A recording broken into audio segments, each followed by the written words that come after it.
الحمد للہ وکفا والصلاة والسلام علی سیدنا و نبینا و حبیبنا و شفیعنا و مولانا محمد المصطفیٰ وعلی آلہ المجتبی و اصحابہ نجوم الہدی اما بعد فاعوذ باللہ من الشیطان الرجیم بسم اللہ الرحمن الرحیم وَلَقَدْ يَسَّرْنَا الْقُرْآنَ لِلذِّكْرِ فَهَلْ مِن مُدَّكِرٍ صدق اللہ العظیم۔ ناظرین کرام، باب العلم انواریہ ایجوکیشنل سوسائٹی و جامعہ انواریہ کے زیر اہتمام تفسیر نصفی تفسیر مدارک کا سلسلہ وار درس جاری ہے۔ آج کی اس نشست کا آغاز 24ویں پارے سے ہو رہا ہے۔ الحمدللہ۔ اعوذ باللہ من الشیطان الرجیم بسم اللہ الرحمن الرحیم۔ فمن اظلم ممن كذب على الله وكذب بالصدق اذ جاءه اليس في جهنم مثوى للكافرين والذي جاء بالصدق وصدق به اولئك هم المتقون لهم ما يشاءون عند ربهم ذلك جزاء المحسنين ليكفر الله عنهم أسوأ الذي عملوا ويجزيهم أجرهم بأحسن الذي كانوا يعملون۔ سورہ زمر کی آیت نمبر 32، 33، 34 اور 35 چار آیتوں کی تلاوت کی گئی ہے۔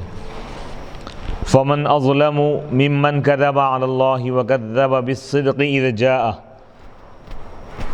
اس شخص سے بڑھ کر کون ظالم ہو سکتا ہے جو اللہ کے خلاف جھوٹ کہا، اللہ کی ذات کے متعلق یعنی بہتان لگایا، اللہ کے خلاف اللہ کے بارے میں جھوٹ کہا، وَكَذَّبَ بِالصِّدْقِ اور سچائی کو جھٹلا دیا، اِذْ جَاءَ جب وہ سچائی اس کے پاس آئی، یعنی اس شخص سے بڑا کوئی ظالم نہیں ہے جو اللہ کے خلاف اور اللہ کے بارے میں جھوٹ کہا اور حق کو، سچ کو، سچائی کو جھٹلا دیا جب وہ سچائی اس کے پاس آئی۔ الیس فی جہنم مثوی للکافرین، کیا جہنم میں کافروں کا ٹھکانہ نہیں ہے؟ کیوں نہیں، یقیناً جہنم کافروں کا ٹھکانہ ہے۔ والذی جاء بالصدق اور وہ جو سچائی لے کر آئے، وصدق بہ اور اس کی تصدیق کی، اور وہ جو اس کی تصدیق کی، اولئک هم المتقون یہی وہ لوگ ہیں جو اللہ سے ڈرنے والے ہیں، اللہ کے عذاب سے ڈرنے والے ہیں، متقی اور پرہیزگار ہیں۔ لہم ما یشاءون عند ربہم، ایسے متقی لوگوں کے لیے جو سچائی لے کر آئے اور سچائی کا جنہوں نے اقرار کیا، سچائی کو مان لیا، ان کے لیے، اللہ سے ڈرنے والوں کے لیے وہ چیزیں ہیں جو وہ چاہیں گے، عند ربہم ان کے رب کے پاس۔ ذالک جزاء المحسنین، یہ محسنین اچھائی کرنے والوں کی جزا ہے، ان کا انعام اور ان کا یہ بدلہ ہے۔ لیکفر اللہ عنہم، تاکہ اللہ تعالیٰ کفارہ کر دے ان سے، ان محسنین سے، ایمان والوں سے اللہ تعالیٰ کفارہ کر دے ان کے اس برے عمل کا جو انہوں نے کیا ہے۔ ویجزیہم اور ان ایمان والوں کو اللہ تعالیٰ اجر، ان کا اجر عطا کرے، بِأَحْسَنِ الَّذِي یعنی بہترین انداز سے جو وہ عمل کیا کرتے تھے، یعنی ان کے عمل کا اللہ تعالیٰ ان کو بہترین بدلہ دے۔ فمن اظلم ممن كذب على اللہ، اس شخص سے بڑھ کر کوئی ظالم نہیں ہے جو اللہ کے خلاف جھوٹ کہا۔ وقولہ اور اللہ تعالیٰ کا یہ ارشاد، والذی جاء بالصدق وصدق به، یعنی اس کی تفسیر تو اب آگے آ رہی ہے، یعنی اللہ کا جو انکار کیا یا خدا کے ساتھ کسی اور کو شریک کیا، تو یہ خدا کا شریک ماننا یہ بہت بڑا جھوٹ ہے، اس سے بڑا کوئی ظالم نہیں ہوتا ہے۔ فمن اظلم ممن كذب على اللہ، یہ آیت اور یہ آیت والذی جاء بالصدق وصدق به، وما ہوا اور یہ نہیں ہے، الا بیان مگر ایک بیان ہے، وضاحت ہے، تفسیر ہے ان لوگوں کی، تکون بینہم الخصومہ جن کے درمیان قیامت کے دن جھگڑا ہوگا، بحث ہوگی، یعنی ایمان والوں اور کافروں کے درمیان یعنی مخاصمہ ہوگا، جھگڑا ہوگا، بحث ہوں گی، تکرار ہوں گی قیامت کے دن۔ کذب علی اللہ، کذب علی اللہ کا مطلب کیا ہے؟ یعنی اس شخص سے بڑا کوئی ظالم نہیں ہے جو اللہ کے خلاف جھوٹ کہا، یعنی افطرا علیہ، اللہ کے خلاف جھوٹ باندھا، یعنی بہتان، کوئی بات گھڑ کر اللہ کی طرف منسوب کر دی۔ بِإِضَافَةِ الْوَلَدِ، یعنی اولاد کی نسبت کرنا، یہ گویا کہ اللہ کے خلاف جھوٹ کہنا ہے۔ وَالشَّرِيكِ إِلَيْهِ، شریک کی نسبت کر کے اس کی طرف، یعنی اللہ تعالیٰ اس آیت میں کفار اور مشرکین کی مذمت اور ان کی سخت یعنی تردید کرتے ہوئے فرما رہا ہے کہ ان کافروں سے، ان مشرکوں سے بڑھ کر کوئی ظالم نہیں ہے جو اللہ کے بارے میں جھوٹ کہہ رہے ہیں۔ کیا جھوٹ کہہ رہے ہیں لوگ؟ یعنی اللہ کی طرف اولاد کی نسبت کر رہے ہیں کہ اللہ کی اولاد ہے، جبکہ اللہ تعالیٰ اولاد سے پاک ہے۔ اولاد کی بات کو اللہ کی طرف منسوب کرنا کہ اللہ کی اولاد ہے، یہ کہنا یہ بہت بڑا کفر ہے، جھوٹ ہے۔ ایسی جھوٹ بات کہنے والے سے بڑھ کر کوئی اور ظالم نہیں ہے، اور اللہ کے لیے جو شریک کو مانتا ہے اس سے بڑا ظالم کوئی بھی نہیں ہے۔ اللہ کا کوئی شریک نہیں ہے، وحدہ لا شریک ہے، لا شریک لہ۔ قرآن میں اللہ تعالیٰ نے فرمایا دیا کہ اللہ کا کوئی شریک نہیں ہے، اس کا کوئی ہمسر نہیں ہے، اس جیسا کوئی نہیں ہے، وہ اپنی ذات میں بھی یکتا ہے، واحد ہے، منفرد ہے، اکیلا ہے، اور اپنی صفات میں بھی یکتا ہے، نہ ذات میں اس کا کوئی شریک ہے نہ صفات میں کوئی شریک ہے۔ وَكَذَّبَ بِالصِّدْقِ فَمَنْ أَظْلَمُ مِمَّنْ كَذَبَ عَلَى اللَّهِ، اس شخص سے بڑھ کر کوئی ظالم نہیں ہے جو اللہ کے خلاف جھوٹ کہا اور حق کو، سچ کو جھٹلا دیا جب وہ سچائی اس کے پاس آئی۔ أَلَيْسَ فِي جَهَنَّمَ مَثْوًى لِلْكَافِرِينَ، وَكَذَّبَ بِالصِّدْقِ، سچائی کو جھٹلا دیا، اس سے مراد کیا ہے؟ بالامر، یعنی اس معاملے کو جھٹلا دیا جو سراپا سچ ہے۔ وَهُوَ مَا جَاءَ بِهِ محمد، اور وہ چیز ہے جو محمد صلی اللہ علیہ وسلم لائے، حضور علیہ السلام جو دین لے کر آئے وہ مکمل سچ ہے، صدق ہے، عین صدق ہے، حق ہے۔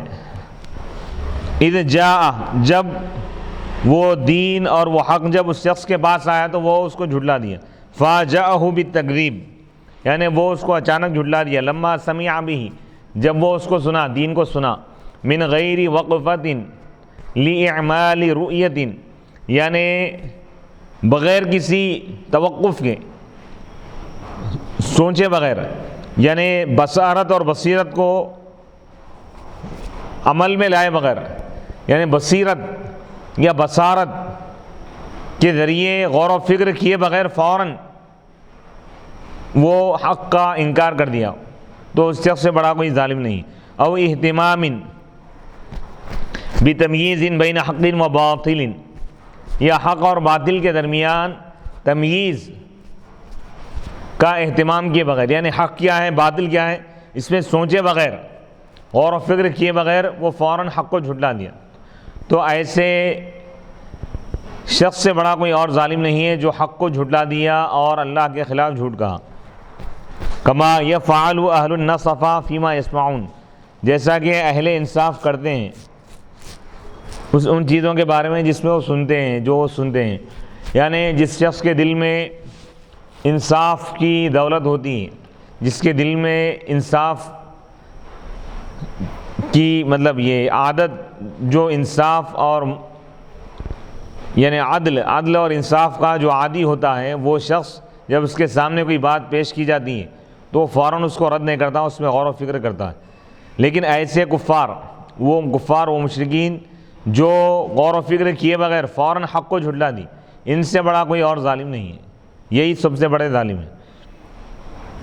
الیس فی جہنم مثوی للکافرین، تو ایسے جھوٹ کہنے والوں کا ٹھکانہ، یعنی اللہ کے ساتھ شریک کرنے والوں، شرک کرنے والوں کا انجام اور ٹھکانہ، حق کو جھٹلانے والوں کا ٹھکانہ جہنم ہے، جہنم ہی ان کا ٹھکانہ ہے۔ ای لہؤلاء الذین، یعنی ان لوگوں کے لیے، ان لوگوں کے لیے جو اللہ کے خلاف جھوٹ کہیں اور سچائی کو جھٹلا دی، ان کا ٹھکانہ جہنم ہے۔ واللام فی للکافرین، للکافرین میں جو لام ہے اشارہ ہے انہی کی طرف۔ والذی جاء بالصدق، وہ نبی جو سچائی کا پیغام لے کر آئے، وصدق بہ، اور اس کی تصدیق کیے۔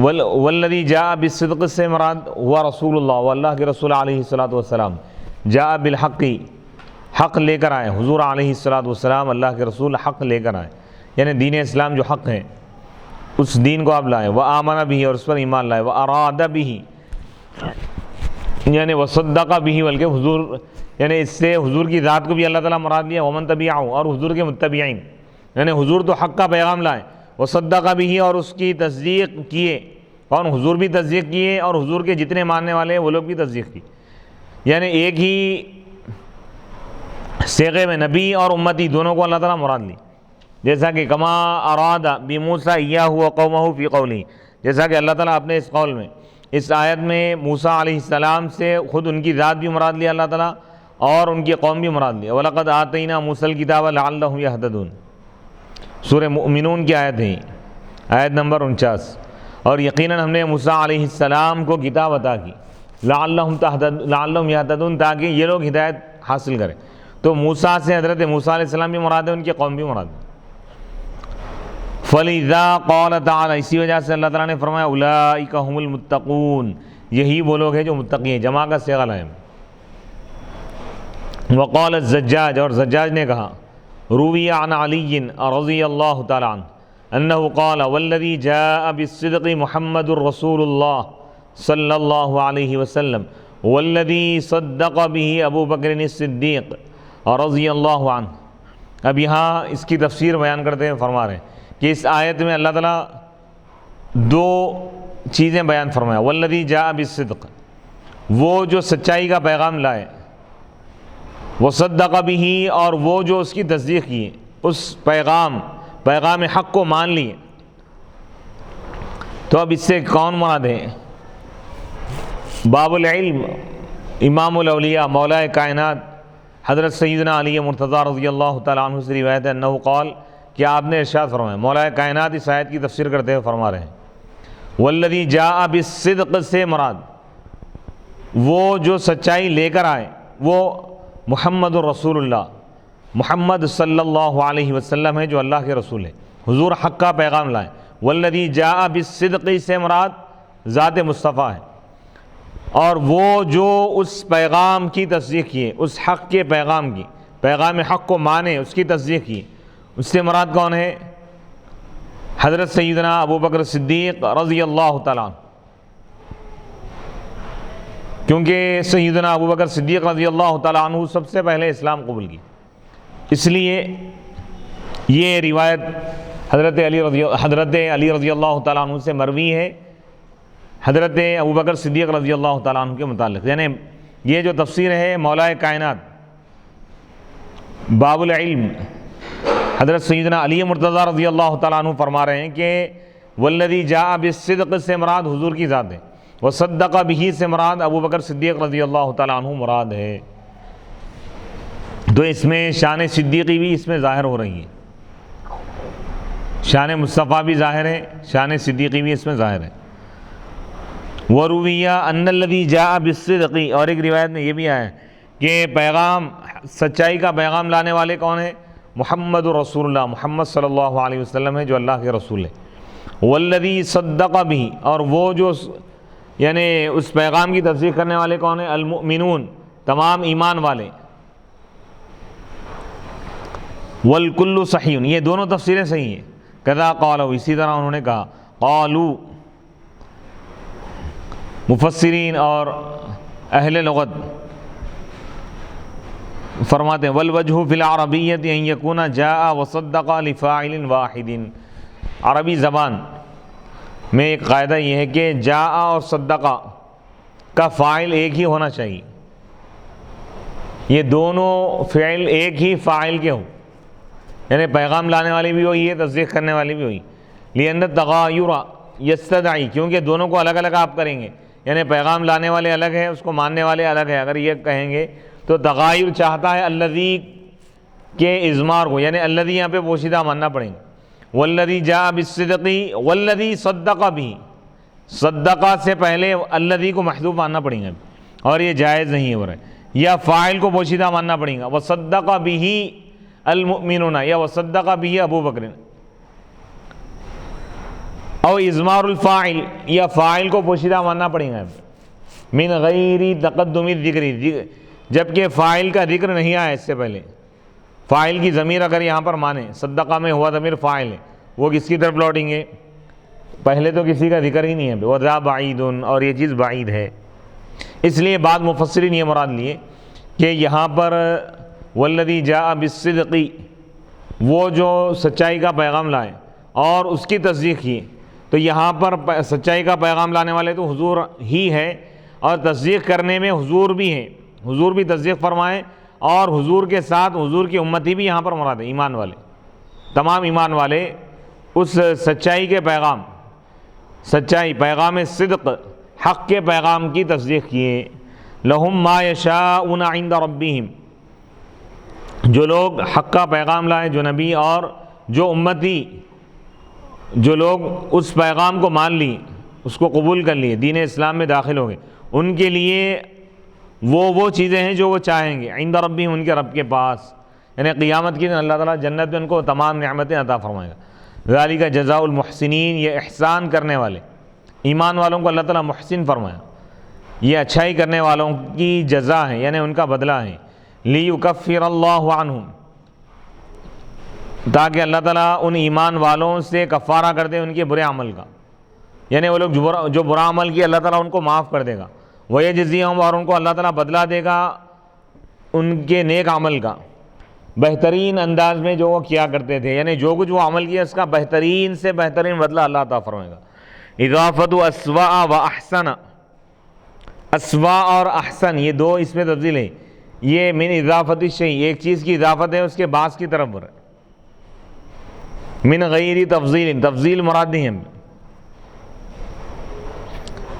کا قولی کا، جیسا کہ تمہارا قول، الاشج اعدل بنی مروان،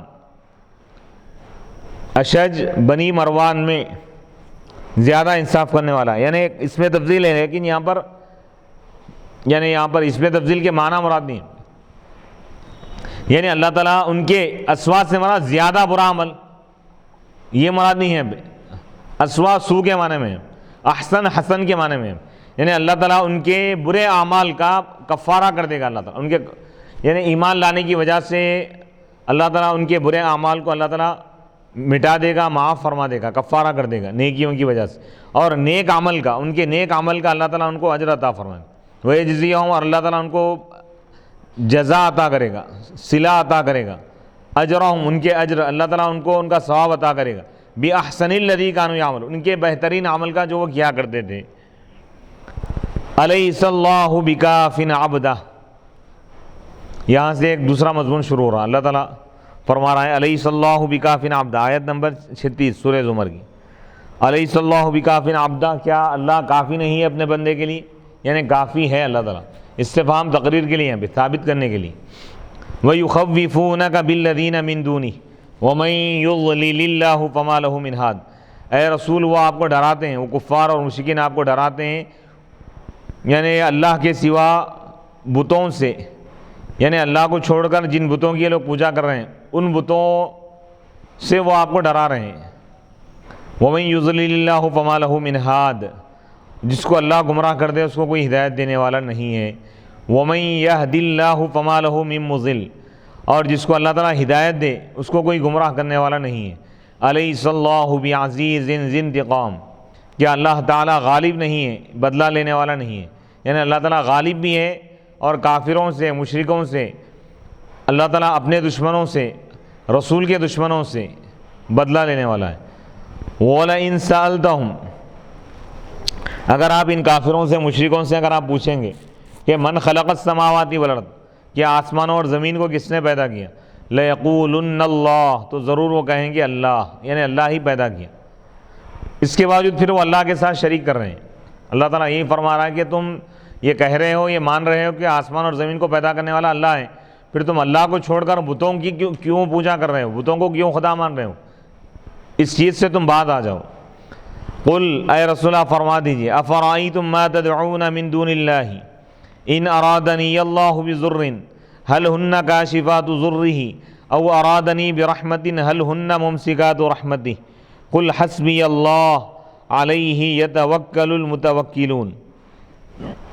اے رسول اللہ فرما دیجئے ان کافروں سے اے کافروں تم مجھے بتاؤ کہ خدا کو چھوڑ کر، اللہ کو چھوڑ کر تم جن بتوں کو پکارتے ہو، جن بتوں کی تم پوجا کرتے ہو، اگر اللہ میرے ساتھ کوئی نقصان یعنی کوئی مجھ کو تکلیف پہنچانے کا، کوئی ضرر پہنچانے کا اگر اللہ ارادہ کرے تو کیا یہ تمہارے معبودان باطلہ، تمہارے بت اس تکلیف کو دور کر سکتے ہیں؟ تمہارے دعوے کے مطابق تم یہ کہہ رہے ہو کہ یہ بت خدا ہیں، تو تھوڑی دیر کے لیے مان لو کہ اگر یہ خدا ہیں تو اگر میرا اللہ، میرا رب اگر مجھے کوئی تکلیف پہنچانا چاہے تو کیا یہ اس تکلیف کو دور کر سکتے ہیں؟ یا اگر اللہ میرے ساتھ رحمت اور مہربانی کا، مجھ کو کچھ فائدہ پہنچانے کا ارادہ کرے تو کیا وہ اللہ کی رحمت کو، اس فائدے کو روک سکتے ہیں؟ نہیں روک سکتے۔ تو مطلب یہ ہوا کہ یہ بت عاجز اور بے بس اور لاچار ہے، تو یہ خدا نہیں ہو سکتا۔ خدا وہ ہے جو فائدہ بھی پہنچا سکتا ہے، نقصان بھی پہنچا سکتا ہے، جو نفع اور ضرر کا مالک ہے، جو نفع اور ضرر پر قادر ہیں۔ وہ اگر کسی کو نقصان پہنچانا چاہے تو پوری دنیا مل کر بھی اس نقصان کو، اس تکلیف کو دور نہیں کر سکتی، اس کو اس تکلیف سے بچا نہیں سکتی۔ اور اگر وہ کسی کو فائدہ پہنچانا چاہے، پوری دنیا مل کر بھی اس کو نقصان نہیں پہنچا سکتی، اس فائدے کو اس سے روک نہیں سکتی۔ اللہ قادر ہے، اللہ جو چاہے کر سکتا ہے، تو اللہ ہی خدا ہے، معبود برحق۔ قل اے رسول آپ فرما دیجئے حسبی اللہ، اللہ میرے لیے کافی ہے۔ علیہ یتوکل المتوکلون، اسی پر یعنی اللہ ہی کی ذات پر بھروسہ کرنے والوں کو بھروسہ کرنا چاہیے۔ قل اے رسول آپ فرما دیجئے یا قوم اعملوا علی مکانتکم، اے میری قوم تم عمل کرو، تم کام کرتے رہو، علی مکانتکم اپنے مقام پر، انی عامل بے شک میں اپنا کام کر رہا ہوں، فسوف تعلمون تم جان لو گے کہ من یأتیہ عذاب یخزیہ کہ کس کے پاس رسوا کرنے والا عذاب آئے گا اور کس شخص پر دائمی عذاب نازل ہوگا۔ تم اگر ایمان نہیں لاؤ گے، اگر تم کفر پر اڑے رہو گے تو تمہاری مرضی، لیکن تمہیں معلوم ہو جائے گا عن قریب، موت کے بعد تمہیں معلوم ہو جائے گا کہ کس پر عذاب نازل ہونے والا ہے، کس کو ہمیشہ کا عذاب دیا جانے والا ہے، یعنی کافروں کو اللہ تعالیٰ ہمیشہ کے عذاب میں رکھے گا۔ اب ان آیتوں کی تفسیر بیان کی جا رہی ہے۔ الیس اللہ بکافٍ عبدہ، آیت نمبر 36 سورہ زمر۔ الیس اللہ بکافٍ عبدہ، کیا اللہ کافی نہیں ہے اپنے بندے کے لیے؟ یعنی کافی ہے اللہ تعالیٰ، استفہام تقریر ثابت کرنے کے لیے۔ ادخلت حمزۃ الانکار، حمزہ انکار داخل کیا گیا علی کلمۃ النفی، نفی کے کلمے پر، لیسا پر۔ فافید، تو یہ فائدہ پہنچایا، معنی فافید معنی اثبات الکفایہ، یعنی کفایت کے اثبات کے معنی کا فائدہ ہو رہا ہے، یعنی کافی ہے اس کو ثابت کیا جا رہا ہے۔ کیا اللہ اپنے بندے کے لیے کافی نہیں؟ عبدہ، اپنے بندے کے لیے، حضور کو اللہ تعالیٰ اپنا بندہ فرمائے، تو یہ حضور علیہ الصلوۃ والسلام کی شان اور کمال عبدیت کا کمال اس سے ظاہر ہوتا ہے۔ عبدہ ای محمد صلی اللہ علیہ وسلم، یعنی حضرت محمد مصطفیٰ صلی اللہ علیہ وسلم کے لیے کیا اللہ کافی نہیں ہے؟ اللہ کافی ہے۔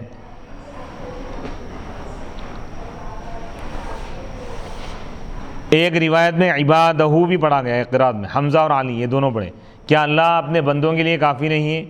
اب اس وقت اس کی تفسیر یہ ہوں گی ای الانبیاء والمؤمنین، اللہ تعالیٰ، کیا اللہ تعالیٰ اپنے بندوں کے لیے کافی نہیں ہے؟ اللہ کے بندے کون ہیں؟ خاص بندے ایمان والے اور انبیاء، کیا اللہ تعالیٰ انبیاء اور ایمان والوں کے لیے کافی نہیں ہے؟ یعنی کافی ہے اللہ تعالیٰ، یعنی اللہ تعالیٰ انبیاء اور ایمان والوں کے جو دشمن ہیں اللہ تعالیٰ ان سے انتقام لے گا۔ اللہ تعالیٰ اس میں یعنی اس بات کی طرف اشارہ کیا جا رہا ہے، وَهُوَ مَثَلُ، یہ ایسا ہی ہے جیسا کہ اللہ تعالیٰ فرمائے اِنَّا كَفَيْنَاكَ الْمُسْتَهْزِئِينَ، سورہ حجر آیت نمبر 55، بے شک ہم آپ کے لیے کافی ہیں، آپ کی مدد کے لیے، المستہزئین مذاق اڑانے والوں سے بدلہ لینے کے لیے ہم آپ کے لیے کافی ہیں۔ وَيُخَوِّفُونَكَ، اے رسول وہ آپ کو ڈراتے ہیں، وہ کفار اور مشرکین، ان بتوں سے جن کی یہ لوگ پوجا کرتے ہیں اللہ کو چھوڑ کر، اے بالاوثان، یعنی وہ ان بتوں سے حضور کو آپ کو ڈرا رہے ہیں جن کو انہوں نے خدا بنا لیا ہے اللہ کو چھوڑ کر۔ وَذَلِكَ، اس آیت کی تفسیر شان نزول بتا رہے ہیں، اس کی تشریح کر رہے ہیں کہ وَذَلِكَ أَنَّ قُرَيْشًا، اس کی وجہ یہ ہے کہ قبیلہ قریش والوں نے، قریش کے کافروں نے کہا لرسول اللہ، اللہ کے رسول علیہ الصلوۃ والسلام سے، اِنَّا نَخَافُ، بے شک ہم ڈرتے ہیں، أَن تَخْبُلَكَ آلِهَتُنَا، کہ ہمارے معبودان باطلہ، ہمارے معبود آپ کو بولا بنا دیں گے، یعنی آپ کو پاگل کر دیں گے، وَإِنَّا نَخْشَىٰ عَلَيْكَ، اور ہم آپ پر ڈرتے ہیں مضرتا، ان کے نقصان کا، لِعَیْبِکَ، آپ کے عیب لگانے کی وجہ سے بتوں کو، یعنی آپ بتوں کو برا بھلا کہتے ہیں، ہم کو اب اندیشہ یہ ہے کہ بت آپ کو کہیں آپ کی عقل کو زائل نہ کر دیں۔ تو اللہ تعالیٰ رد کرتے فرما رہا ہے کہ یہ لوگ آپ کو دھمکی دے رہے ہیں بتوں کی، اللہ آپ کے لیے کافی ہے، پوری دنیا مل کر بھی آپ کو نقصان نہیں پہنچا سکتی، کیونکہ اللہ آپ کا محافظ ہے۔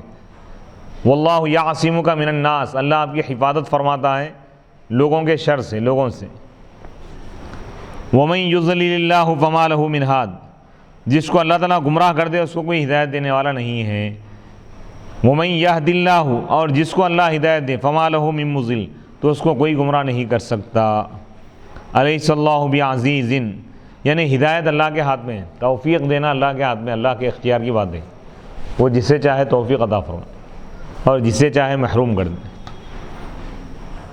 الیس اللہ بعزیز، کیا اللہ تعالیٰ غالب نہیں ہے، بغالب منیع، کیا اللہ تعالیٰ طاقتور نہیں ہے، غالب نہیں ہے، یقیناً اللہ تعالیٰ ہی غالب ہے۔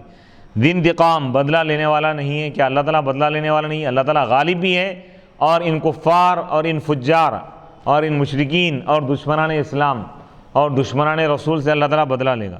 ینتقم من اعدائی، اللہ تعالیٰ اپنے دشمنوں سے بدلہ لے کر رہے گا، انتقام۔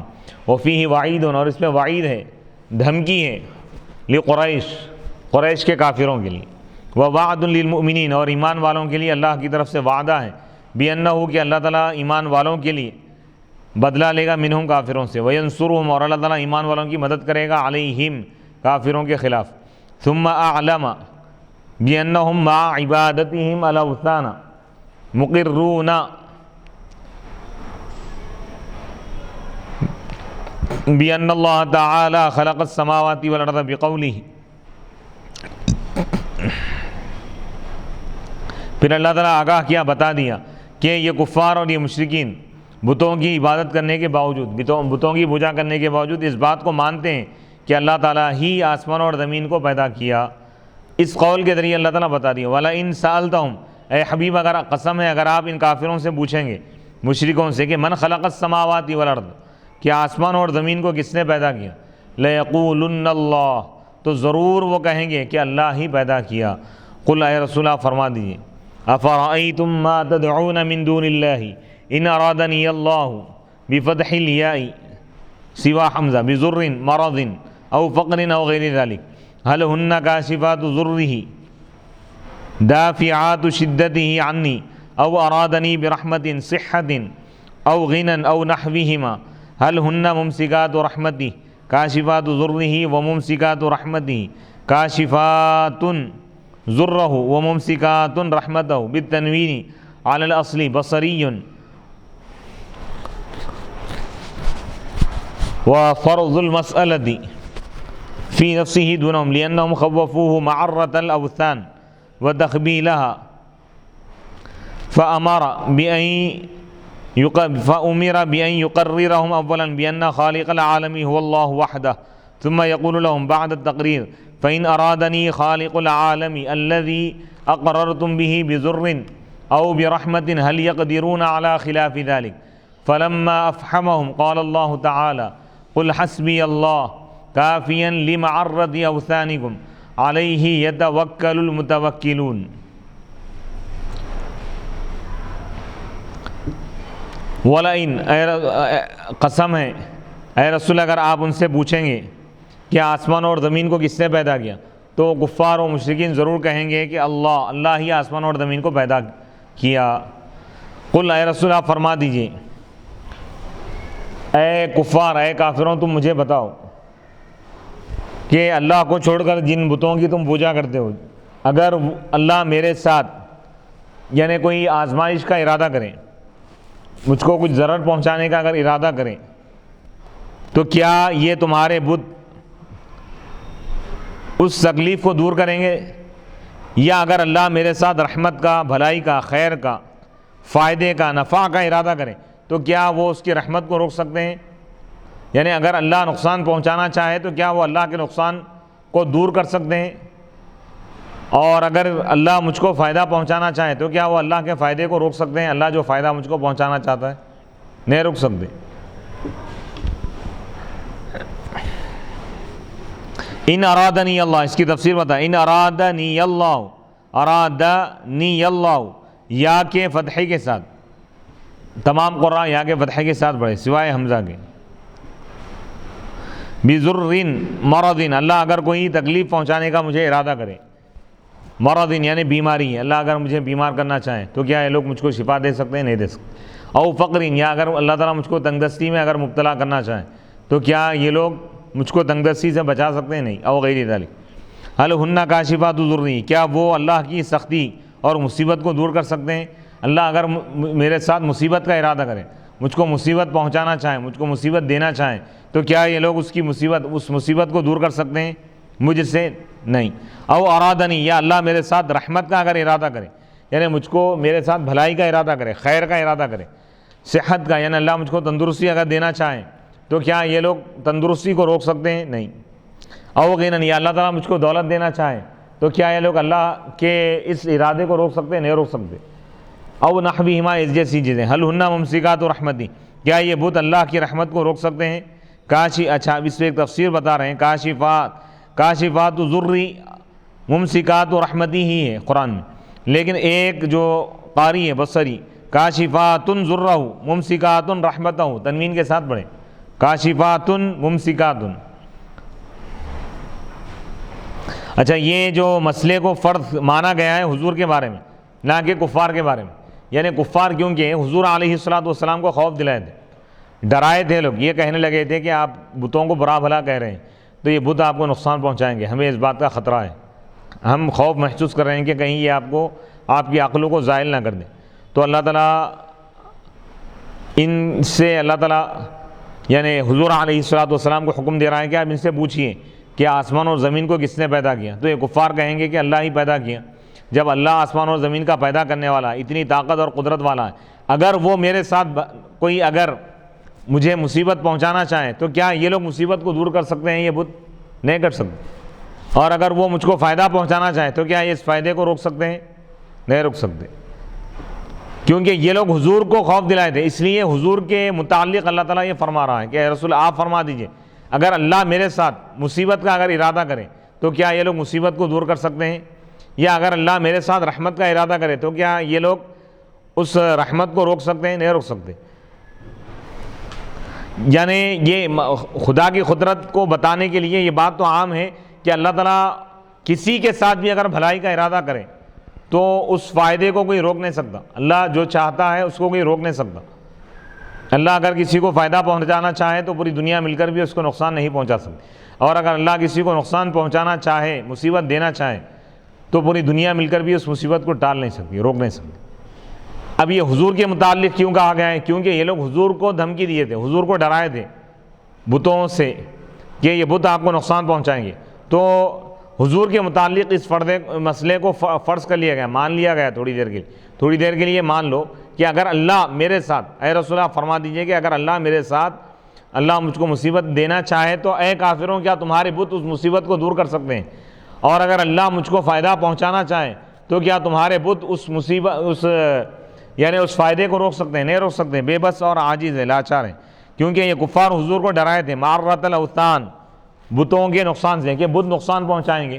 یعنی اس آیت میں بتایا جا رہا ہے کہ نہ بت فائدہ پہنچا سکتے ہیں نہ نقصان پہنچا سکتے. وہ تخبیلہ، اور کیا ڈرائے تھے لوگ کہ یہ بت آپ کی عقلوں کو زائل کر دیں گے. فَأُمِرَ، تو حضور کو اللہ تعالیٰ یہ حکم دیا، حضور کو یہ حکم دیا گیا کہ آپ پہلے ان سے اقرار کرائیں سب سے پہلے کہ عالم کا پیدا کرنے والا صرف اللہ ہے. پھر آپ ان سے فرمائیں جب یہ لوگ یہ بات مان لیں گے کہ اللہ ہی آسمان اور زمین کا پیدا کرنے والا ہے تو آپ یہ ان سے یہ فرمائیے کہ فَإِنْ أَرَادَنِي، اگر عالم کے پروردگار، عالم کا پیدا کرنے والا جس کو تم نے مان لیا ہے، اگر وہ مجھ کو مصیبت پہنچانا چاہیں یا مجھ کو رحمت دینا چاہیں تو کیا یہ لوگ اس کے خلاف کر سکتے ہیں؟ یہ بت نہیں کر سکتے. فلما افہمہم، جب اللہ تعالیٰ ان کو لاجواب کر دیا، حضور علیہ السلام لاجواب کر دی تو اللہ تعالیٰ نے فرمایا اے حبیب آپ فرما دیجیے. یہ لوگ جواب نہیں دے سکے کچھ بھی. جواب تو یہی تھا کہ یہ لوگ بت کچھ بھی نہیں کر سکتے. اللہ نفع اور نقصان کا مالک اللہ ہے، بت کوئی نقصان نہیں پہنچا سکتے، کوئی فائدہ نہیں پہنچا سکتے. اللہ اگر فائدہ پہنچانا چاہے تو یہ لوگ اس فائدے کو رکا نہیں سکتے، اللہ اگر نقصان پہنچانا چاہے تو یہ لوگ اس نقصان سے بچا نہیں سکتے. جب یہ لوگ کچھ کر ہی نہیں سکتے تو ان سے ڈرنے کی بات کیا ہے؟ تو یہ کفار کا رد کر دیا گیا. قل اے رسول اللہ فرما دیجئے حسبی اللہ، اللہ میرے لیے کافی، تمہاری دھمکیوں سے میں نہیں ڈرتا، کیونکہ تم اور تمہارے معبودان باطلہ بت سب مل کر بھی مجھ کو کچھ نقصان نہیں پہنچا سکتے، کیونکہ اللہ تعالیٰ میرے لیے کافی ہے اور اللہ میرا محافظ ہے. قل حسبی اللہ، اے رسول اللہ فرما دیجئے اللہ میرے لیے کافی ہے. کافیاً اللہ تعالیٰ کافی ہے لمعرت اوثانکم، تمہارے بتوں کے نقصان سے بچانے کے لیے اللہ میرے لیے کافی ہے. علیہ یتوکل المتوکلون، اسی پر بھروسہ کرنے والوں کو بھروسہ کرنا چاہیے. یروہ، روایت میں آتا ہے کہ ان النبی صلی اللہ علیہ وسلم سألہم فسکتوا فنزل، روایت میں آتا ہے کہ نبی پاک علیہ الصلوۃ نے کفار سے یہ بات پوچھی تو وہ لوگ خاموش ہو گئے، جواب نہیں دے سکے، تو یہ کلام نازل ہوا قل حسبی اللہ، اے رسول اللہ فرما دیجیے اللہ میرے لیے کافی ہے. وَإِنَّمَا قَالَ کاشفات و ممسکات، کاشفات اور ممسکات مؤنث لی گئے ہیں تانیث بعد قولہ وَيُخَوِّفُونَكَ، یعنی انہی بتوں کے لیے مذکر کا صیغہ بھی استعمال ہوا کہ وہ بت آپ وَيُخَوِّفُونَكَ بِالَّذِينَ مِن دُونِهِ، یعنی یہ کفار آپ کو ڈراتے ہیں ان بتوں سے جن کو یہ لوگ مانتے ہیں اللہ کو چھوڑ کر. بالذین جمع سالم مذکر ذوی العقول کا صیغہ لایا گیا کیونکہ یہ مؤنث ہے. وہن اللات، اب یہاں پہ مؤنث کیوں لائے کاشفات اور ممسکات؟ کیونکہ یہ لوگ جن بتوں کی پوجا کرتے ہیں وہ مؤنث ہے، لات ہے، عزا ہے، منات ہے. وفیہ تحکم بہم، اور اس میں ان کو دلیل کرنا ہے اور ان کے یعنی ان کے بتوں کو بھی دلیل کرنا ہے. قل اے رسول اللہ فرما دیجیے یا قوم اعملوا، اے میری قوم تم عمل کرو، اعلیٰ مکانتکم، اپنی حالت پر، تم اپنے حال پر قائم رہو. اگر تم ایمان نہیں لانا چاہ رہے ہیں تمہاری مرضی، تم اپنی اس حالت پر رہو جس پر تم تھے. وجہتکم، تمہاری اس جہت پر رہو دشمنی کی جس پر تم قابو پا لی. مکانہ بمعنی المکان ہے، جگہ کے معنی میں، اور یہ عین سے مستعار ہے للمعنی، معنی کے لیے. کما یستعار، جیسا کہ یہاں پر وہ مستعار لیا جاتا ہے. وحیث، اور حیث زمانے کے لیے. وہما للمکان، اور وہ دونوں مکان کے لیے. کبھی عین شے مراد لیتے، کبھی وقت مراد لیتے، کبھی حالت مراد لیتے. انی عامل، بے شک میں اپنی جگہ عمل کر رہا ہوں، کام کر رہا ہوں، میں اپنا کام کر رہا ہوں. علی مکانتی، یہاں پر محذوف ہے، میں اپنی جگہ پر اپنا کام کر رہا ہوں. وہ حذف، اور اس کو حذف کیا گیا اختصار کے لیے، اور کیونکہ اس میں وعید کی زیادتی ہے.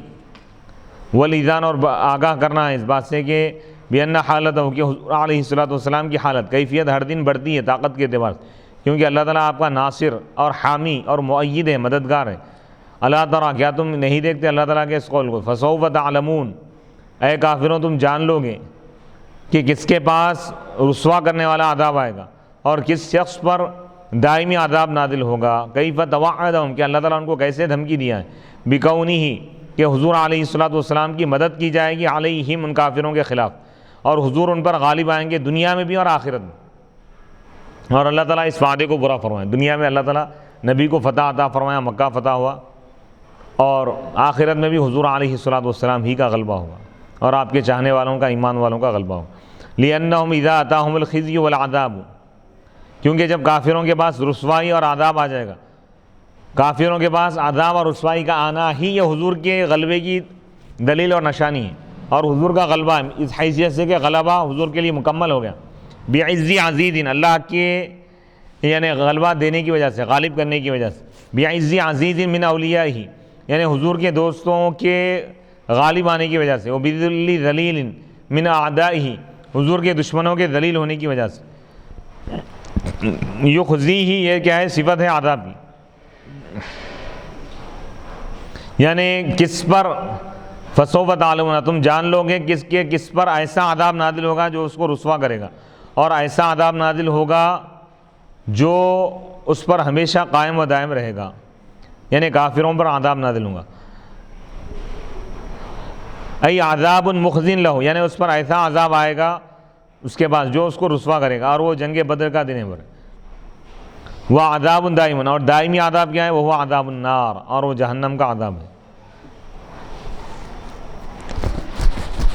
اس آیت مبارکہ میں قل یا قوم اعملوا علی مکانتکم، مکانتکم واحد ہیں، لیکن ابو بکر اور حماد یہ دونوں قراء نے مکاناتکم پڑھا جمع کے ساتھ. انا انزلنا علیک الکتاب للناس بالحق فمن اهتدى فلنفسه ومن ضل فانما يضل عليها وما انت عليهم بوکیل۔ یہاں پر 24ویں پارے کا پہلا رکوع مکمل ہو گیا۔ انا یقیناً ہم نے اے حبیب علیہ الصلوۃ والسلام آپ پر کتاب کو، قرآن کو نازل کیا، للناس تمام انسانیت کے لیے، پوری انسانیت کے لیے، بالحق حق کے ساتھ۔ بس جو کوئی ہدایت اختیار کیا فلی نفسی، تو وہ اپنے ہی ذات کے لیے ہدایت کو اختیار کیا، یعنی اس کا اپنا فائدہ ہے۔ جو ایمان لایا گویا کہ وہ اپنے آپ کو فائدہ پہنچائے۔ ومن ضل، اور جو گمراہ ہو گیا تو اس کی گمراہی کا وبال خود اسی کے نفس کی طرف لوٹنے والا ہے، اسی پر لوٹنے والا ہے۔ وما انت علیہم بوکیل، اے حبیب آپ ان کے وکیل نہیں ہیں، یعنی ان کو ایمان والا بنانا، ان کو توفیق دینا، یہ آپ کی ذمہ داری نہیں، آپ کا کام پہنچانا ہے، آپ پہنچا دیے۔ یہاں سے 24ویں پارے کا دوسرا رکوع شروع ہو رہا ہے۔ اللہ یتوفی الانفس حین موتها والتی لم تمت فی منامها فیمسک التی قضى علیها الموت ویرسل الاخرى الی اجل مسمى ان فی ذلک لآیات لقوم یتفکرون۔ اللہ یتوفی الانفس، اللہ تعالیٰ نفسوں کو وفات دیتا ہے، موت دیتا ہے، حین موتها، ان کی موت کے وقت، ان کی موت کے وقت، والتی لم تمت، اور وہ نفس جو نہیں مرے اپنی نیند کی حالت میں، اپنے خواب میں، تو اللہ تعالیٰ یعنی ان کو بھی وفات دیتا ہے اللہ تعالیٰ۔ فیمسک التی، بس اللہ تعالیٰ روک لیتا ہے ان نفسوں کو جن پر اللہ تعالیٰ نے موت کا فیصلہ کیا ہے، اور دوسرے نفسوں کو اللہ تعالیٰ چھوڑ دیتا ہے جن کی ابھی موت کا وقت نہیں آیا، اللہ تعالیٰ ان کو دوبارہ، ان کی روحوں کو اللہ تعالیٰ ان کے جسموں کی طرف لوٹا دیتا ہے، الی اجل مسمى، مقررہ مدت تک۔ ان فی ذلک، بے شک اس میں کئی نشانیاں ہیں اس قوم کے لیے جو غور و فکر کرتی۔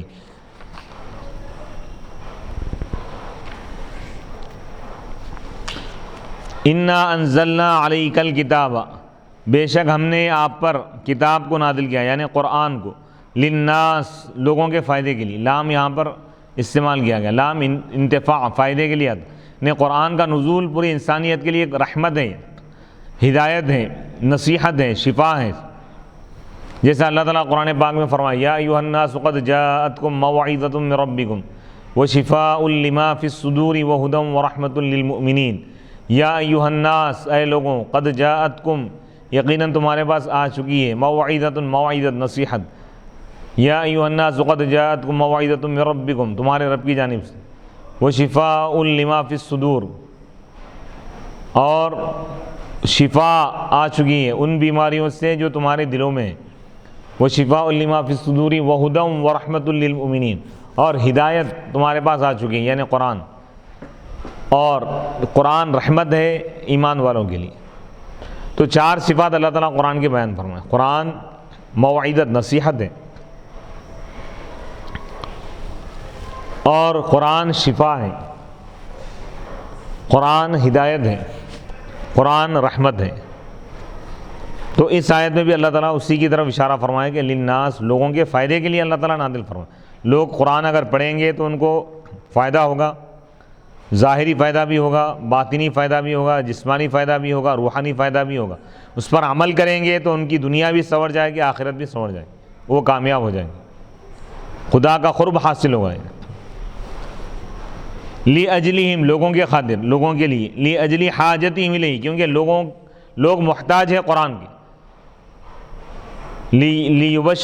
لِيُبَشِّرُوا، تاکہ ان کو خوشخبری دی جائے قرآن کے ذریعے، وَيُنذَرُوا، تاکہ ان کو جہنم کے عذاب سے ڈرایا جائے، فَتَقْوَى دَوَاعِيهِمْ إِلَىٰ اخْتِيَارِ الطَّاعَةِ عَلَى الْمَعْصِيَةِ، بس تاکہ ان کے دواعی، محرکات طاقتور ہو جائیں اطاعت کو اختیار کرنے کی طرف، معصیت کے مقابلے میں، یعنی گناہوں پر، نافرمانی پر اطاعت، فرما برداری کو اختیار کرنے کے اسباب طاقتور ہو جائیں، یعنی ایسے اسباب ان کے اندر پیدا ہو جائیں، یعنی قرآن کے ذریعے سے، اس کو پڑھنے کی وجہ سے، یا اس کو سننے یا اس کو سمجھنے کی وجہ سے انسان کے اندر اطاعت کا جذبہ پیدا ہو، وہ اللہ کی اطاعت کرے گا، نافرمانی نہیں کرے گا۔ بالحق، حق کے ساتھ ہم نے قرآن کو نازل کیا۔ فمن اہتدی، پس جو کوئی ہدایت کو اختیار کیا، فقد نفع نفسہ، تو وہ اپنے آپ کو فائدہ پہنچایا۔ ومن ضل، اور جو گمراہی کو اختیار کیا، گمراہ ہو گیا، تو گویا کہ وہ اپنے آپ کو نقصان پہنچایا، کیونکہ وہ آخرت میں جہنم میں جائے گا، اس کا ہی نقصان ہے۔ وما انت علیہم بوکیل، اور اے حبیب آپ ان کے نگران کار نہیں ہیں، بحفیظ ثم اخبر، پھر یہ خبر دی گئی بانہ الحفیظ، کہ اللہ تعالیٰ ہی نگران کار ہے اور ان پر قادر ہے، بقولی، اللہ تعالیٰ کے اس قول سے، اللہ یتوفی الانفس، کہ اللہ تعالیٰ نفسوں کو وفات دیتا ہے ان کی موت کے وقت، الانفس الجمل کما ہی وتوفیہا اماتتھا، یعنی تمام نفسوں کو اللہ تعالیٰ وفات دیتا ہے، وتوفیہا، اور یہ نفسوں کو وفات دینا کیا، یعنی موت دے دینا، اللہ تعالیٰ موت طاری کر دیتا ہے، وہو ان یسلبا، یعنی اللہ تعالیٰ سلب کر لیتا ہے، چھین لیتا ہے وہ چیز جس کے ذریعے نفس، انسان کا نفس زندہ رہتا ہے، حساس محسوس کرتا ہے، یعنی اللہ تعالیٰ تمییز اور روح کو اللہ تعالیٰ چھین لیتا ہے، واللتی لم تمت، اور وہ نفس جو اپنی نیند میں نہیں مرتے، ویتوفی الانفس، اللہ تعالیٰ ان نفسوں کو بھی وفات دیتا ہے جو نہیں مرتے، فی منامہا، اپنے خواب میں، اپنی نیند میں، یتوفاہا، یعنی اللہ تعالیٰ ان کو وفات دیتا ہے، حین تنام، جس وقت وہ نفس سو جاتے ہیں، تشبیہ دیتے ہوئے سونے والوں کو مردوں سے، یعنی شعور اور ادراک اللہ تعالیٰ ان سے چھین لیتا ہے، یعنی جب انسان سو جاتا ہے تو اس کا ادراک اور شعور ختم ہو جاتا ہے۔ حیث لا یمیزنا،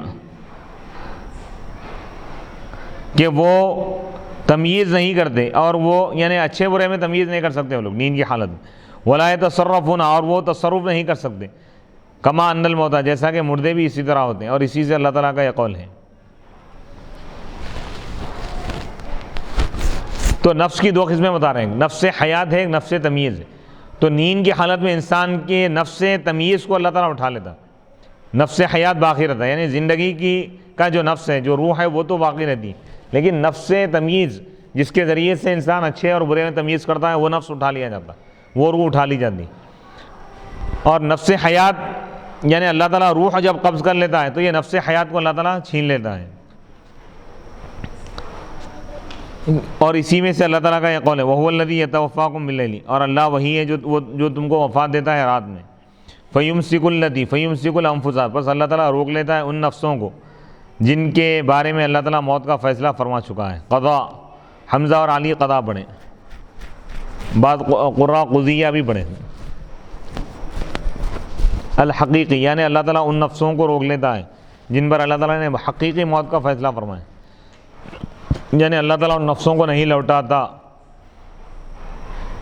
ان روحوں کو، فی وقتیا، اس کے وقت میں، حیتاً، زندہ، یعنی ان نفسوں کو زندہ کر کے اللہ تعالیٰ نہیں لوٹاتا، وَيُرْسِلُ الْأُخْرَى، اور اللہ تعالیٰ دوسرے نفسوں کو چھوڑ دیتا ہے، یعنی جو نیند کی حالت میں، جو خواب میں ہے، جو خواب کے عالم میں، عالم محو خواب ہے، اللہ تعالیٰ ان نفسوں کو اللہ تعالیٰ چھوڑ دیتا ہے ان کے جسموں کی طرف، الی اجل مسمى، مقررہ مدت تک، یعنی الی وقت ضربہ، اس وقت تک اللہ تعالیٰ ان کو مہلت دیتا ہے جس وقت کو اللہ نے مقرر کیا ہے ان کی موت کے لیے۔ وقیل، اور کہا گیا کہ یتوفی الانفس، یعنی اللہ تعالیٰ نفسوں کو پورا یعنی فرماتا ہے، یعنی یستوفیہا، یعنی اللہ تعالیٰ ان کو پورا فرماتا ہے، ویقبض، اور ان کو اللہ تعالیٰ قبض کر لیتا ہے، وہی الانفس، اور وہ نفس ہے، التی تکون معہا، جس کے ساتھ زندگی ہوتی ہے اور حرکت ہوتی ہے، ویتوفی الانفس، یعنی ویتوفی الانفس، اللہ تعالیٰ ان نفسوں کو بھی وفات دیتا ہے جو نہیں مرتے خواب میں، اور وہ انفس تمییز ہے، ایک نفس حیات ہے، نفس حیات کو بھی اللہ تعالیٰ یعنی قبض فرما لیتا ہے، اور نفس تمییز کو بھی۔ قالوا، علماء اور مفسرین نے کہا، فالذی تتوفی فی المنام، بس وہ نفس جو انتقال کر جائے، جو وفات پاتا ہے فی المنام، خواب میں، وہ کیا ہے، نفس تمییز ہے، لا نفس الحیاتی، نفس حیات نہیں ہے، یعنی ایک نفس، ایک جان وہ ہے جس کے ذریعے روح زندگی ہوتی، تو خواب میں جو نفس انسان کا اس کے جسم سے جدا ہوتا ہے وہ نفس تمییز ہے، یعنی شعور اور ادراک اور تمییز کی صلاحیت چھین لی جاتی ہے نیند کی حالت میں، یعنی ایک معنی میں روح کی دو قسمیں بتا رہے ہیں، ایک روح حیات ہے، ایک روح وہ ہے جس کی وجہ سے زندگی ہے انسان، اور ایک روح وہ ہے جس سے انسان کی تمییز ہے، یعنی اچھے اور برے میں فرق کرتا ہے۔ تو اللہ تعالیٰ خواب میں سونے والوں کے اللہ تعالیٰ روح نفس تمییز اچھے اور برے میں تمیز کرنے کی جو صلاحیت ہے اس نفس کو اللہ تعالیٰ اٹھا لیتا ہے. جب اس کی نیند کا وقت ختم ہوتا ہے، جب وہ نیند سے بیدار ہونا چاہتا ہے، اللہ تعالیٰ اس کو لوٹا دیتا ہے. اگر اس کی زندگی اگر باقی رہتی، یعنی اگر اس کی زندگی ختم ہو رہی ہے تو اللہ تعالیٰ اس کو اٹھا لیتا ہے. لِأَنَّ نَفْسَ الْحَيَاتی، کیونکہ نفس حیات جب زائل ہو جاتا ہے، یعنی وہ نفس، وہ روح جس کی وجہ سے زندگی ہوتی ہے، جب وہ چیز ختم ہو جاتی ہے تو اس کے ساتھ انسان کی سانسیں بھی ختم ہو جاتی ہیں. وَالنَّائِمُ يَتَنَفَّسُ، جبکہ سونے والا سانس لیتا ہے. یعنی یہاں پر نفس تمیز مراد ہے، یعنی نیند کی حالت میں جو شخص ہوتا ہے، محو خواب ہوتا ہے، اس سے اس کی روح نہیں نکالی جاتی بلکہ اس کا شعور اس سے چھین لیا جاتا ہے. وَلِكُلِّ انسان، اور ہر انسان کے دو نفس ہیں. ایک وہ نفس ہے جس کا تعلق حیات سے، نفس حیات بولتے ہیں زندگی کا نفس، وہی التی، اور وہ نفس ہے جو انسان سے جدا ہوتا ہے موت کے وقت پر، یعنی روح مراد ہے. اور دوسرا جو نفس ہے نفس تمیز ہے، اور وہ نفس ہے جو انسان سے جدا ہوتا ہے اس کی نیند کے وقت. ورویہ، اور روایت میں ہے، ورویہ عن ابن عباس رضی اللہ عنہما، حضرت سیدنا عبداللہ بن عباس رضی اللہ تعالی عنہما سے مروی ہے، فی ابن آدم، انسان کے اندر نفس ہے اور روح ہے، بینہما شعاع، ان دونوں کے درمیان شعاع ہے، ریزے سے، مثل شعاع الشمس، سورج کے کرنوں کی طرح. فالنفس ہی التی، نفس وہی ہے جس کی وجہ سے عقل اور تمیز ہوتی ہے، اور روح وہ ہے جس کی وجہ سے نفس، سانسیں اور حرکت ہوتی ہیں. فَإِذَا نَامَ الْعَبْدُ، بس جب انسان سو جاتا ہے بندہ، قبض اللہ نفسہ، تو اللہ تعالیٰ اس کے نفس کو اللہ تعالیٰ قبض کر لیتا ہے، نفس کو اٹھا لیتا ہے اللہ تعالیٰ. یعنی جس کی وجہ سے اس کی عقل اور تمیز باقی رہتی ہے وہ چیز اللہ تعالیٰ اٹھا لیتا ہے، اور اس کی روح کو اللہ تعالیٰ قبض نہیں کرتا. وعن علی رضی اللہ عنہ قال تخرج الروح عند النوم ويبقى شعاعها في الجسد فبذلك يرى الرؤيا فإذا انتبه من النوم عاد الروح إلى جسده بأسرع من لحظة. مولا کائنات حضرت سیدنا علی مرتضیٰ رضی اللہ تعالیٰ عنہ سے روایت، اس کی تفسیر کرتے ہیں، فرماتے ہیں کہ تخرج الروح، روح نکلتی ہے نیند کے وقت. مولا کائنات حضرت علی فرماتے ہیں کہ جب انسان سو جاتا ہے تو اس کی روح اس کے جسم سے نکل جاتی ہے. وَيَبْقَى شُعَاعُهَا، لیکن اس کی شعاعیں، اس کے ریزز اس کے جسم میں باقی رہتے ہیں، اس کا ریفلیکشن، اس کی جو تاثیر ہے، اس کا جو کنیکشن ہے، اس کا جو تعلق ہے جسم کے ساتھ جڑا ہوا رہتا. روح تو اس کے جسم سے نکل جاتی ہے، اسی وجہ سے اسی کے ذریعے وہ خواب دیکھتا ہے. پس جب وہ نیند سے بیدار ہوتا ہے تو روح اس کے جسم کی طرف لوٹ کر آتی ہے ایک لحظے سے بھی زیادہ تیز. یعنی روح کی جو رفتار ہے، روح کی جو طاقت ہے، روحانیت کی جو تاثیر ہے، اس کو بتا رہے ہیں کہ جب انسان سو جاتا ہے تو اس کی روح اس کے جسم سے نکل جاتی ہے، لیکن اس کی شعاعیں اس کے جسم میں ہوتی ہیں، اور اس کا جو کنیکشن ہے، اس کا جو تعلق ہے اس کے جسم سے جڑا ہوا رہتا ہے. جب انسان نیند سے بیدار ہونا چاہتا ہے تو ایک سیکنڈ سے بھی زیادہ تیز رفتار روح فوراً اس کے جسم کی طرف لوٹ جاتی. وَعَنْهُ مَا رَأَتْ نَفْسُ النَّائِمِ فِي السَّمَاءِ فَهِيَ الرُّؤْيَا الصَّادِقَةُ وَمَا رَأَتْ بَعْدَ الْإِرْسَالِ فَيُلَقِّنُهَا الشَّيْطَانُ فَهِيَ كَاذِبَةٌ. مولا کائنات باب العلم امام الاولیاء حضرت سیدنا علی مرتضیٰ رضی اللہ تعالی عنہ سے مروی ہے، آپ فرماتے ہیں کہ سونے والے کا نفس جو کچھ دیکھتا ہے فی السمائی، آسمان میں، تو وہ سچا خواب ہے. یعنی انسان کی روح آسمانوں میں رہتے ہوئے جو کچھ چیزیں دیکھتی ہے وہ سچا خواب ہے. اور جو اس روح کے چھوڑ دیے جانے کے بعد اللہ تعالیٰ جب اس روح کو بھیجتا ہے، اس کے بعد اگر کوئی چیز دیکھے گا انسان تو یہ سچا خواب نہیں ہو رہا، شیطان اس کی تلقین کرتا ہے، وسوسہ ڈالتا ہے، یہ جھوٹا خواب ہے. وعن سعید بن جبیر، حضرت سیدنا سعید بن جبیر رضی اللہ تعالیٰ عنہ سے مروی ان ارواح الاحیاء و ارواح الاموات تلتقی فی المنام فیتعارف منها ما شاء اللہ ان یتعارف فیمسک التی قضا علیها الموت ویرسل الاخرى الى اجسادها الى انقضاء مدت حیاتها. حضرت سعید بن جبیر رضی اللہ تعالیٰ عنہ فرماتے ہیں کہ زندوں کی روحیں اور مردوں کی روحیں خواب میں ملتی ہیں. زندوں کی روح یہاں سے نکلی، ادھر سے مردوں کی روحیں آتی ہیں، یہ لوگ دونوں آپس میں ملاقات کرتی ہیں. بس وہ ان میں سے پہچانتے ہیں جو اللہ چاہے کہ وہ پہچانے. روحیں بعض پہچان لیتے ایک دوسرے کو. فیمسک التی، بس اللہ تعالیٰ روک لیتا ہے اس روح کو جس پر اللہ تعالیٰ، اس نفس کو روک لیتا ہے اللہ تعالیٰ جس پر اللہ تعالیٰ موت کا فیصلہ کیا ہے جس کے بارے میں. اور اللہ تعالیٰ ان روحوں کو چھوڑ دیتا ہے ان کے جسموں کی طرف جن کے لیے اللہ تعالیٰ ابھی موت کا فیصلہ نہیں فرمایا، ابھی وقت ہے ان کی موت کے لیے، ان کی زندگی کی مدت کے ختم ہونے تک. وہ رویہ ان ارواح المؤمنین تعرج عند النوم فی السماء فمن کان منہم طاہرا اذن له فی السجود ومن لم یکن منہم طاہرا لم یؤذن له فیہ. روایت میں ہے کہ مومنین کے روحیں خواب میں، نیند کی حالت میں یہ چڑھتی ہیں، بلند ہوتی ہیں آسمان کی طرف، آسمان تک پہنچ جاتی ہیں.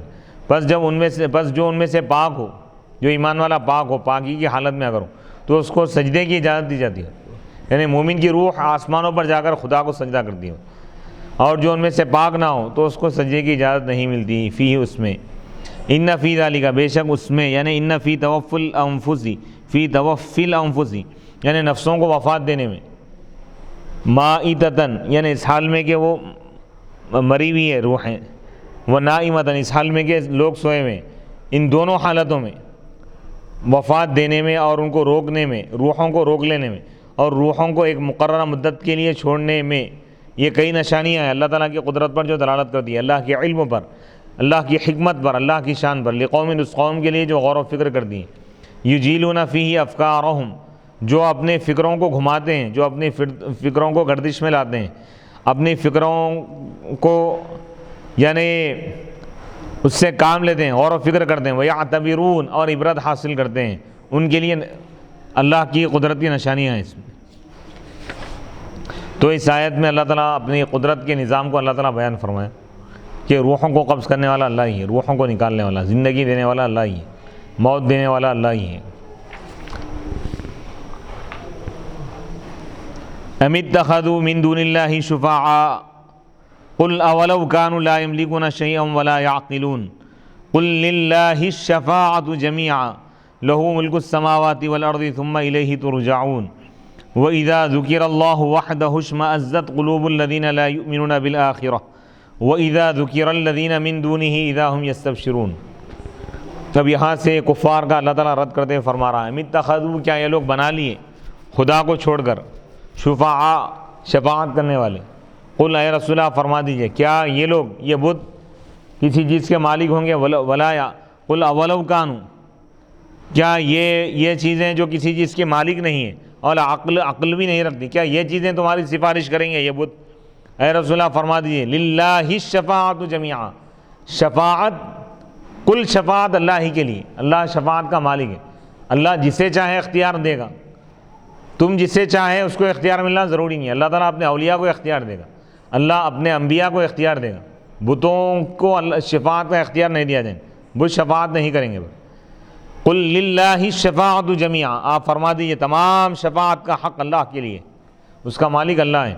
لہو ملک السماوات والارض، اسی کے لیے ہے آسمان اور زمین کی بادشاہت. ثم الیہ ترجعون، پھر تم کو اسی کی طرف لوٹا دیا جائے گا.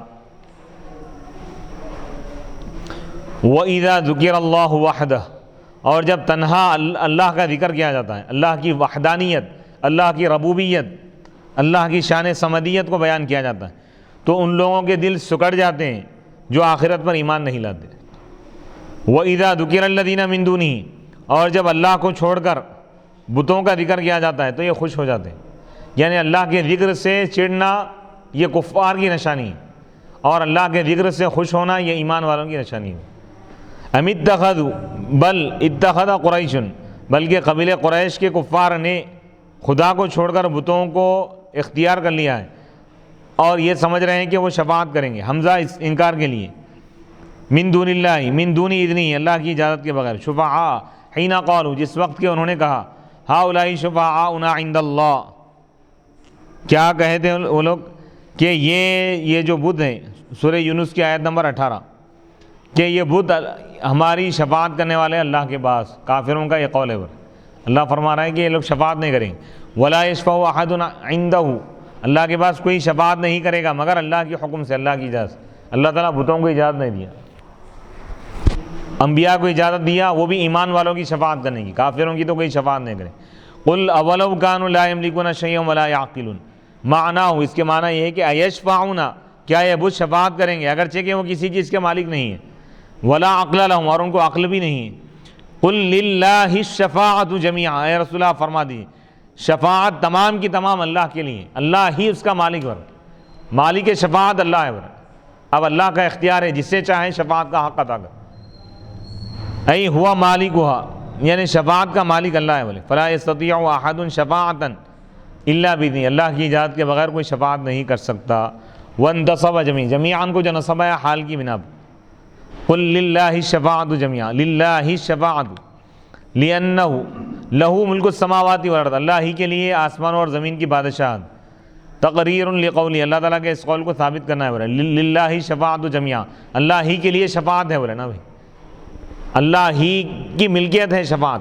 اس کے بعد یہ لے کے آ رہے ہیں کہ آسمان اور زمین کی بادشاہت اللہ کے لیے، تو شفاعت کا حق بھی اللہ کا ہے، اللہ کا اختیار ہے، شفاعت کا مالک بھی اللہ ہے، کیونکہ جب اسی کے لیے ملکیت ہے، بادشاہت ہے، اور شفاعت بھی ملکیت کا حصہ ہے۔ اللہ جس کائنات کا بادشاہ ہے اس کا ایک حصہ شفاعت بھی، اور شفاعت کا مالک بھی اللہ ہی ہے، تو اللہ بھی اس کا مالک ہوگا۔ ثم الیہ ترجعون، پھر اسی کی طرف تم کو لوٹا دیا جائے گا۔